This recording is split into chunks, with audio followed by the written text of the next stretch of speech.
The IRGC mafia behind Iran's environmental collapse.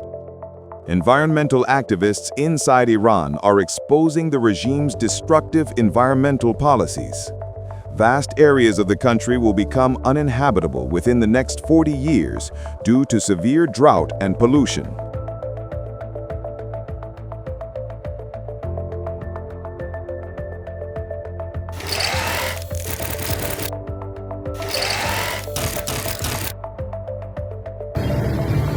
سلام و درود به آقای خانجان. من از استان سرسبز گیلان، کشورم ایران که سرشار از خانه‌ها و کوه‌های زیباست و درش و باطلاق‌ها و در واقع کوه‌های زیبا بود. امروز متاسفانه در اثر مدیریت‌های غلط و دیکتاتوری حکومت آخوندها تبدیل به کوه‌های فرسوده شده و فرسایش یافته، جنگل‌های داغون و با تالاب‌ها و در واقع دریاچه‌های خشک شده ثمره 40 سال حکومت آخوندی است. همونطور که همه می‌دونیم حکومت آخونده در این 40 سال جز اعدام، جز جنایت و جز تخریب محیط زیست کار دیگر انجام نداده و همه این طبیعت زیبا رو از بین برده. امروز مردم در کشور با بی‌آبی دست پنجه نرم میکنن. استان‌های دیگر کشور با فرونشست زمین بی‌آبی که حتی آب برای خوردن دیگه نیست. بله، تنها راه حل نابودی و از بین بردن این حکومت فاشیستی است. Iran's environment has fallen victim to the mafias controlling water, mining, and waste management. Military bases within and around cities, underground and surface missile and drone facilities, as well as nuclear installations, have all played a devastating role.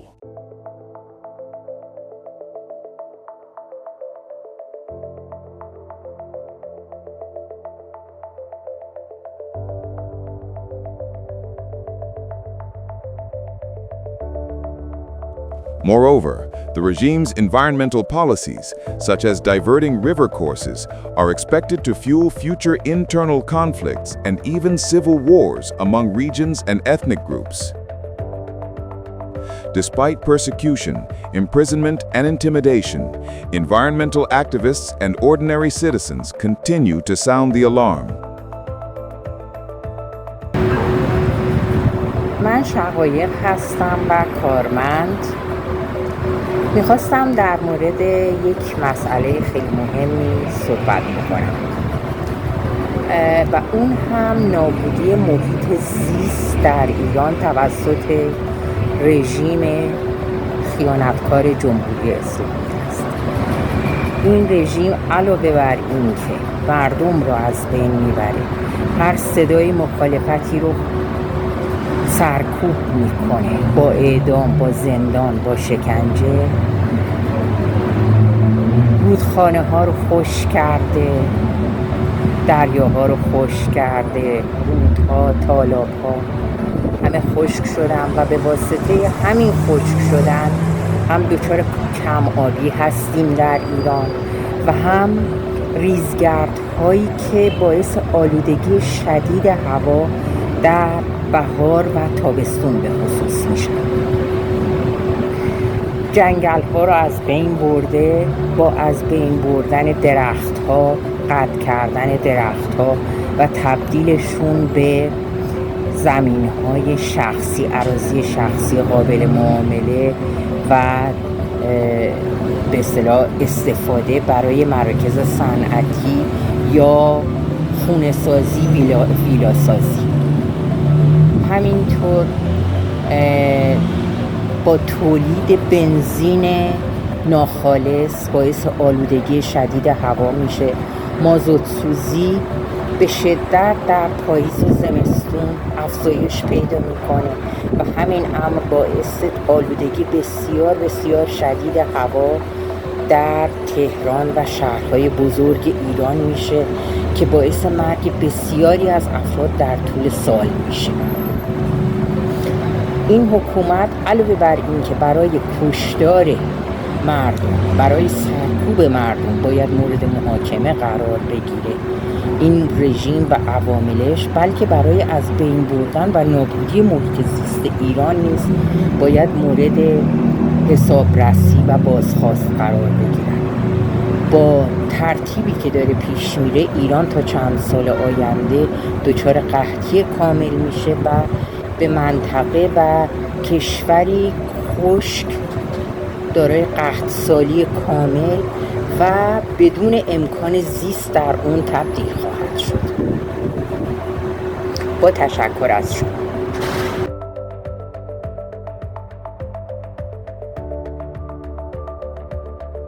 هدف آمد جواب زمان کاره که امر نسل و پیمه نرا ندخله و ندیشن طالبا به مدتش نکنه اما داره کش نچوشه.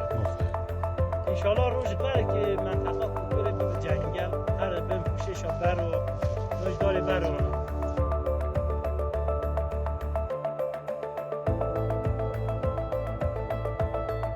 was blessed with a lake, river and forest is a collapsing under an environmental disaster. While climate change affects many nations, in Iran the primary culprit is the Islamic Republic regime whose corruption, greed and criminal negligence have pushed the country to the edge of ecologist death. Lake Urmia, a victim of state crime. Lake Urmia, once a global natural treasure, has been deliberately destroyed by recklessness. Dam construction and unregulated water use under government supervision. Experts who warned of a disaster were ignored, silenced, or persecuted. The result, a toxic salt, a desert threatening millions of lives with daily storms. This was not an accident but a state engineered crime.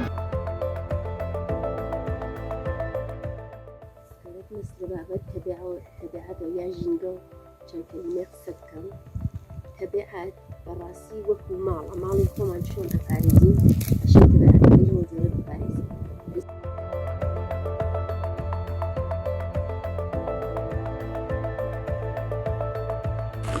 سلام، من استاد دانشگاه کشاورزی هستم که سالها در حوزه محیط زیست تدریس و تحقیق داشتم.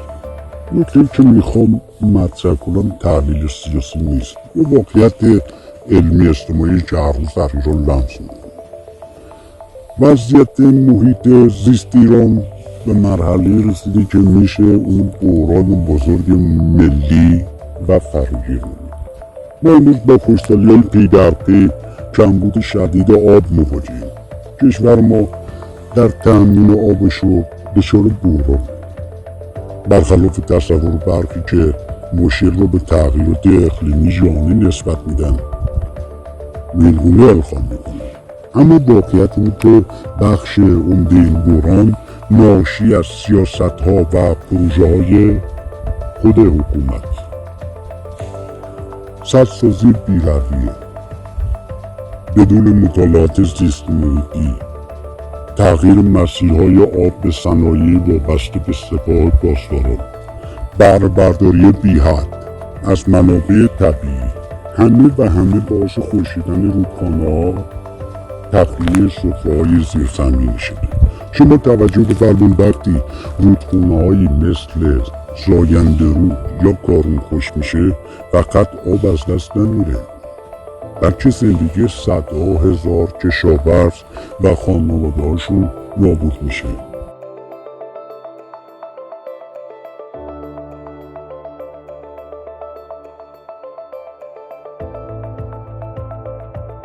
The Khatam al-Anbiya Construction Headquarters, an economic arm of the Islamic Revolutionary Guard Corps, or IRGC, acts as the main contractor for dam construction and water transfer projects.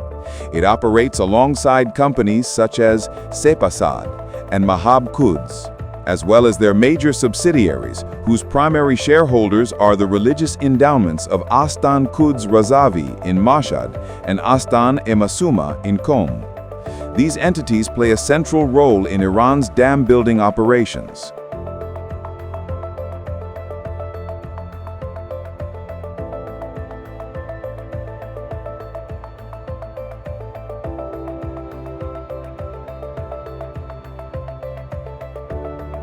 And turn to dust. Wetlands like Hud al-Azim, Dafkuni and Hamun have been drained for oil profit. Failed project and corrupt contracts by destroying this ecosystem. The regime annihilated the livelihoods of farmers, herders and fishermen, forcing mass migration, poverty, disease and displacement are the human cost of this deliberate destruction. Over the past half-century, the number of dams has surged from 30 to more than 640. Behind this uncontrolled expansion stands the dam mafia, managed by the IRGC through its massive engineering arm, Khatam al-Anbiya, which controls billions of dollars in revenues from dam construction. In August 2025, official data revealed that 3 major dams had completely dried up. Water inflow to the nation's reservoirs had fallen by 42% compared to the previous year. Total water storage had declined by 25%, and 59% of Iran's dams were nearly empty. Tehran's 5 main water reservoirs are nearing depletion, with the crucial Lar Dam at only 6% of its capacity.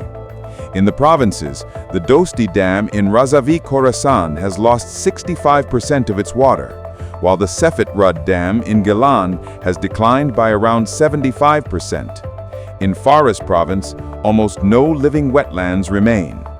Lake Urmia, once one of the world's largest saltwater lakes, now contains only about 100 million cubic meters of saline water, covering an area of roughly 200 square kilometers with a depth of less than half a meter.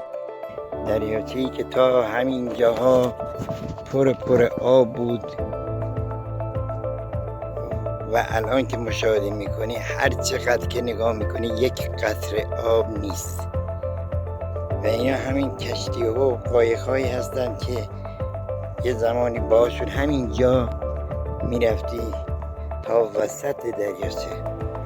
متاسفانه یکی همین راهی که مشاهده میکنی ما بین ارومیه تبریز است، یکی همین دومی زدن چندین تا صدهای صد و که انرژی برق تولید کنند که متاسفانه الان ما چندین بار قطعی برق داریم. سومی هم که زدن چاهای غیر مجاز. اینا همه دست به دست هم دادن تا این دریاچه قشنگ و جای توریستی رو خوش کنن و الان که مشاهده میکنید همین دریاچه ارومیه است. بله واقعا آدم غمگین میشه، متاسف میشه که جاهایی که خیلی کشورها همچی جای آرزوشون این که داشته باشن که متاسفانه ما داشتیم صاحبش نبودن. Şimdi buyurursunuz ki bizim dəyatçımız vazıdır. Mən arz elədim ki bir dənə bu yol vurmaq bas oldu ki Təbrizdən Urmiyanın vəsatındadır. İkimizi də zadı neçə dənə səd vurdular. bu sədləri də basıldı. Üçümüzü neçə minlənə çaهای غیر مجاز vurdular və بیکفایتی مسئولین bunlar hamı əl-ələ verdilər, bu dəryaçanı qurudular.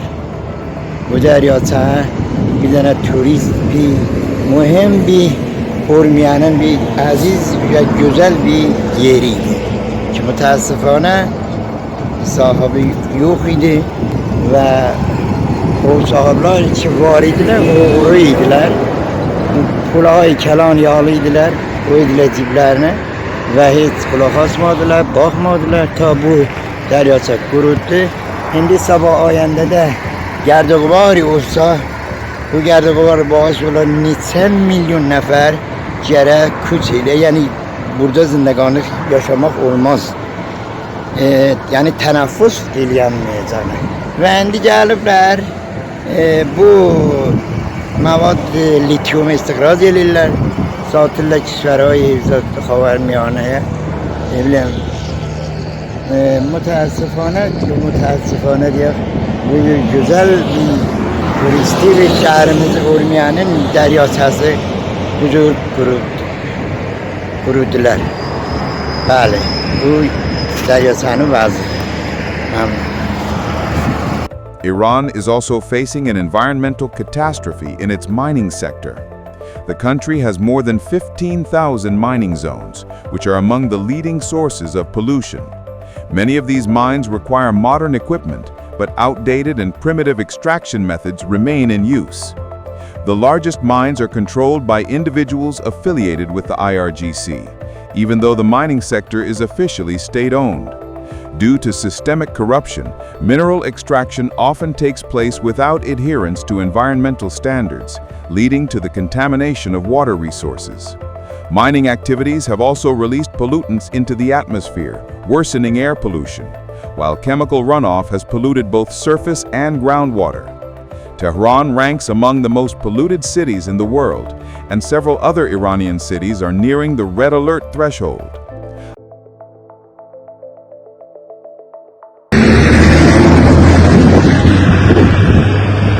آلوده هوا، tufan nəmək, göz-gözü görmüş əhlidir.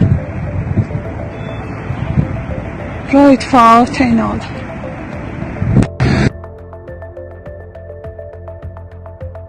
Approximately 200 hectares of northern forests have been turned into open-air garbage dumps, many located deep within wooded areas. Most vehicles still use leaded gasoline and lack emission control systems. To maintain artificially low energy prices, the regime has encouraged extremely inefficient and highly polluting consumption patterns. Iran's environmental crisis is not solely the result of climate change. وضعیت فاجعه بارتر، جنگل‌های هیرکانی در شمال کشور، زاگرس در غرب، اینا هر کدوم میراث طبیعی جهانیه که متاسفانه با سرعت نگران کننده در حال تخریب. بخش قابل توجهی از این تخریب هم به پروژه‌های نظامی و معدنی مرتبط با نهادهای حکومتی به ویژه سپاه پاسداران برمیگرده که الان تمامی مفاصل اقتصادی کشور دست این جماعتی و داره اجرا میشن. شما به صدای کشور نگاه کنید، بی حساب کتاب تنها فقط در راستای پروژه‌های سپاه پاسداران و مؤسسات وابسته به بیت رهبری ساخته شد. آب تبدیل به بحران ملی کرده.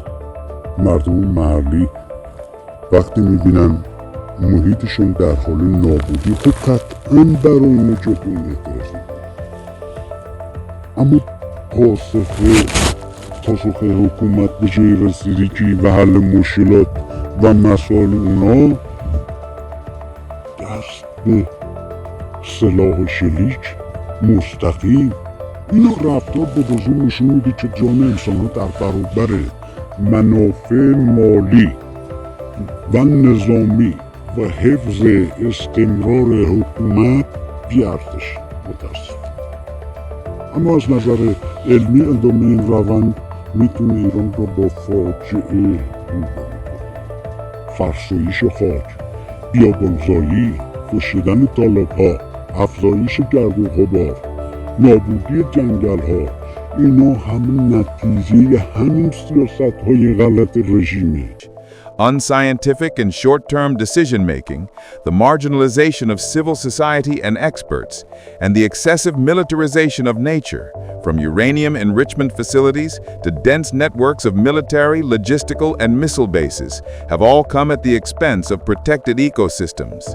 The regime's foreign policies have further weakened the country's administrative capacity to achieve sustainable development, steering it toward reckless and destructive shortcuts. In the first half of August 2025, at least 32 fires broke out across forests, pastures, and agricultural lands in 11 provinces. According to environmental activists, the spread of wildfires and the lack of adequate firefighting resources have caused irreparable losses. The absence of helicopters for containment has worsened the situation. Meanwhile, repeated military exercises have themselves triggered fires and large-scale destruction of forests and the environment. As environmental threats mount across Iran, protests frequently erupt in many regions, only to be met with brutal suppression by the IRGC. Beyond on-the-ground repression, the regime has intensified its crackdown on environmentalists and scientists who have tried to raise awareness.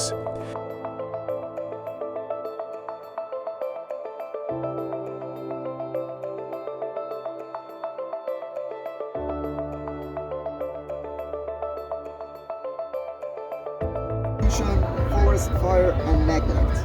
Iran's site is now ranked among the most polluted on Earth, while millions of hectares of fertile soil have turned to desert.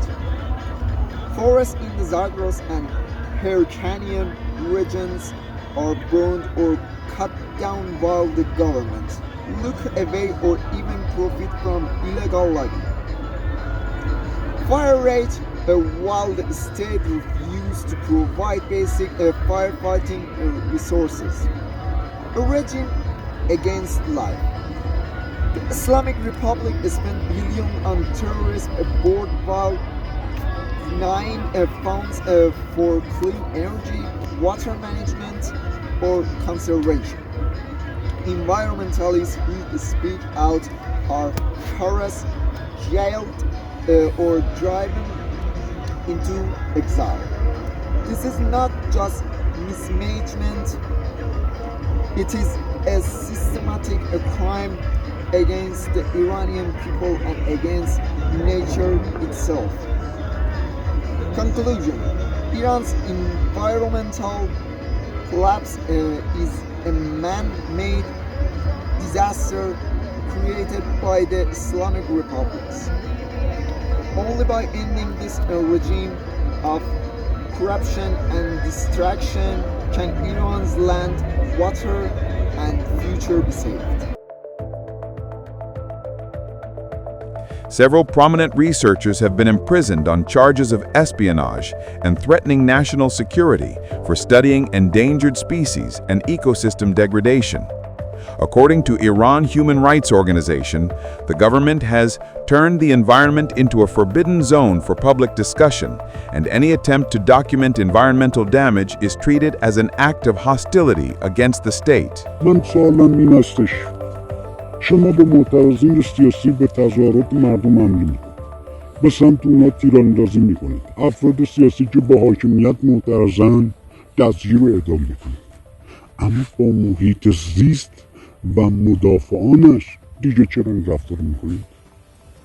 وظیفه فعالان محیط زیست هشدار دادنه، دفاع از طبیعته، به جای حمایت از اونها زندانی یا حتی اعدام میشه.